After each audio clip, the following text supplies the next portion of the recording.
Nadie habla de lo que Joe Jackson le hizo a Janet Jackson antes de ser famosa. B. Jones la estudió antes de crear sus coreografías más icónicas. Rihanna ha dicho públicamente que sin Janet Jackson no existiría su carrera. Britney Spears modeló su imagen de los 90 basándose en los movimientos de Janet. Janet Jackson influyó en prácticamente cada artista femenina de los últimos 40 años. Y sin embargo, hay una historia sobre ella que nadie cuenta. No la historia del Super Bowl, no la historia de Michael, la historia de lo que su propio padre le hizo antes de que el mundo supiera su nombre. Y cómo esa historia explica todo lo que vino después. Porque Janet Jackson no solo construyó un imperio a pesar de los obstáculos, lo construyó mientras cargaba un peso que muy pocas personas habrían podido soportar. Bienvenidos a Soñadores Profesionales. Para entender esta historia necesitas conocer a Joe Jackson, no como el padre de Michael, como el hombre que controló financieramente a sus hijos desde que eran niños. Joe Jackson era un hombre con un talento real para identificar el potencial artístico de sus hijos, pero también era un hombre que convirtió ese talento en un negocio personal donde él era el único que tomaba decisiones. Los Jackson 5 no eran solo una banda familiar.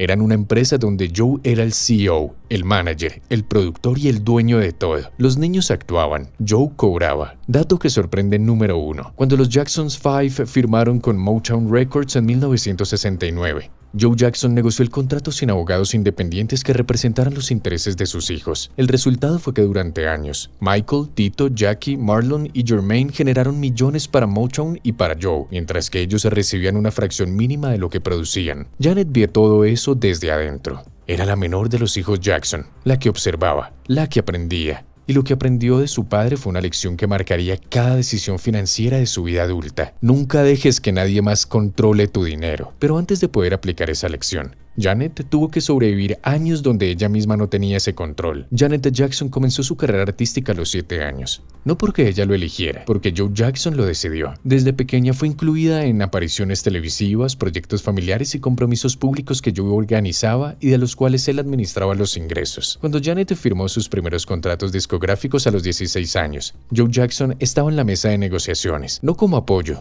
como controlador. Sus dos primeros álbumes, Janet Jackson en 1982 y Dream Street en 1984, fueron producidos bajo la supervisión directa de Joe. Musicalmente fueron mediocres, comercialmente fueron fracasos, y la industria comenzó a susurrar lo que todos pensaban pero nadie decía en voz alta. Es solo la hermana de Michael, no tiene lo que él tiene. Cada entrevista incluía preguntas sobre Michael, cada comparación la dejaba en segundo lugar. Cada logro era minimizado por la sombra del apellido más famoso del mundo. Dato que sorprende número 2. En 1984, cuando Janet tenía 18 años, se casó en secreto con el cantante James DeBarge. El matrimonio duró menos de un año y fue anulado. Pero lo que muy poca gente sabe es que ese matrimonio fue en parte una respuesta desesperada de un adolescente que buscaba escapar del control absoluto de su padre. No era solo un romance, era una salida. Una salida que no funcionó. Y cuando el matrimonio terminó, Janet regresó a la misma situación de siempre, atrapada entre el apellido de su familia y las expectativas de una industria que no la veía como un artista independiente. Tenía 18 años, 2 álbumes fallidos, un matrimonio secreto anulado y un padre que seguía controlando cada aspecto de su carrera. Ese fue el momento más oscuro antes del amanecer. 1985. Janet Jackson tomó la decisión más importante y más aterradora de su vida. Despidió a su padre. No fue una conversación fácil, no fue un proceso gradual, fue una ruptura directa, dolorosa y definitiva. Janet contrató a John McClane y Peter Asher como sus nuevos managers, personas que trabajaban para ella, no sobre ella, y luego hizo algo que cambió todo. Eligió a Jimmy Jam y Jerry Lewis como productores de su próximo álbum. Joe Jackson se opuso, la industria dudó, nadie entendía por qué un artista con 2 fracasos consecutivos rechazaba el control familiar para apostar por productores relativamente desconocidos. Pero Janet sabía algo que todos los demás ignoraban. Sabía exactamente qué tipo de música quería hacer y por primera vez en su vida nadie podía detenerla. En 1986 lanzó Control. El título no era una coincidencia, era una declaración. El álbum fue un fenómeno global. 5 singles en el top 5 de Billboard simultáneamente. Ventas de más de 14 millones de copias. Una Janet completamente diferente a todo lo que el mundo había visto antes. B. Jones tenía 5 años cuando Control salió. Años después diría que ese álbum le mostró lo que una mujer podía hacer renacer cuando tomaba el control de su propia narrativa. Lo que Janet construyó entre 1986 y 2004 fue uno de los imperios más sólidos de la historia del entretenimiento. Primer movimiento, el contrato más grande de la historia. En 1996, Janet Jackson firmó con Virgin Records por $80 millones. En ese momento fue el contrato más grande jamás firmado por un artista en la historia de la música. No Michael, no Madonna, no ningún hombre. Janet Jackson. La niña que Joe Jackson había controlado durante años negoció el contrato más lucrativo de su industria completamente sola. Segundo movimiento, Hollywood. Mientras construía su carrera musical, Janet expandió hacia el cine con una estrategia calculada. Poetic Justice con Tupac Shakur en 1993, Nutty Professor 2 en 2000. Contratos de actuación que diversificaban sus ingresos más allá de la música. Tercer movimiento, el golpe más injusto de su carrera. 2004, Super Bowl 38.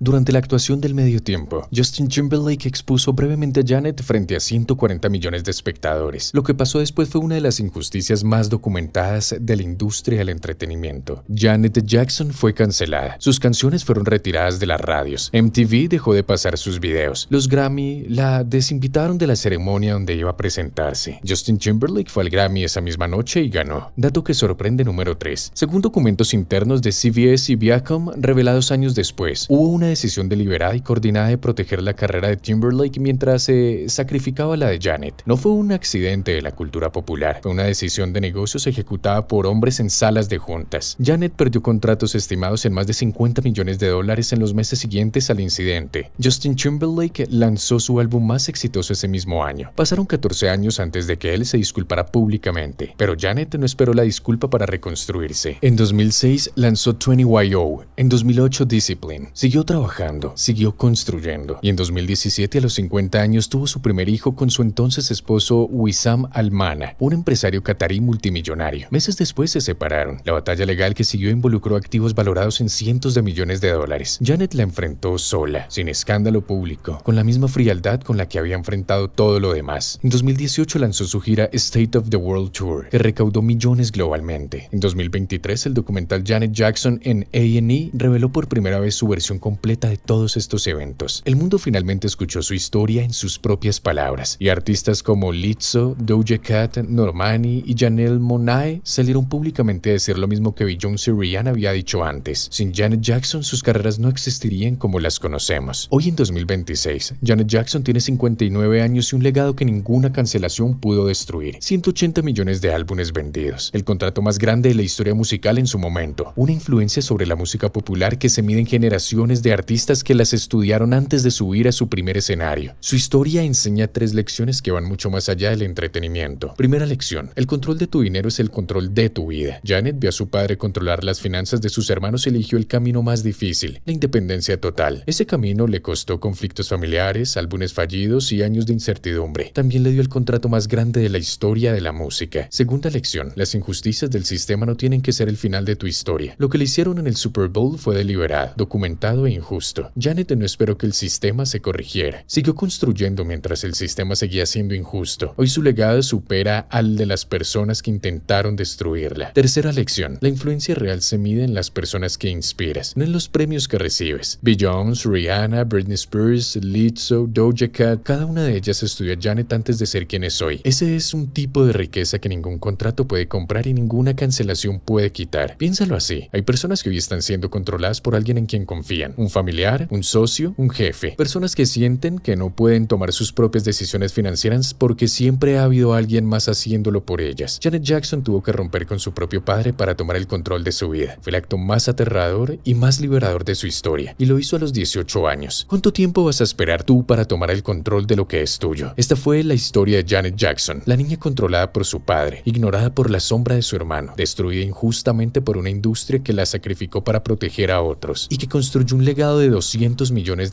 y generaciones de artistas inspirados. No porque el camino fuera fácil, sino porque nunca dejó que nadie más decidiera hasta dónde podía llegar. Nos vemos en el próximo video. Soñadores profesionales. Si esta historia te recordó que el control de tu dinero es el control de tu destino, suscríbete a Soñadores Profesionales. Cada semana contamos las historias reales de personas que recuperaron lo que les pertenecía cuando nadie creía que podían hacerlo, porque los imperios más poderosos no los construyeron los que tuvieron todo desde el principio. Los construyeron los que tuvieron que pelear por cada centímetro de lo que es suyo. Nos vemos en el próximo video.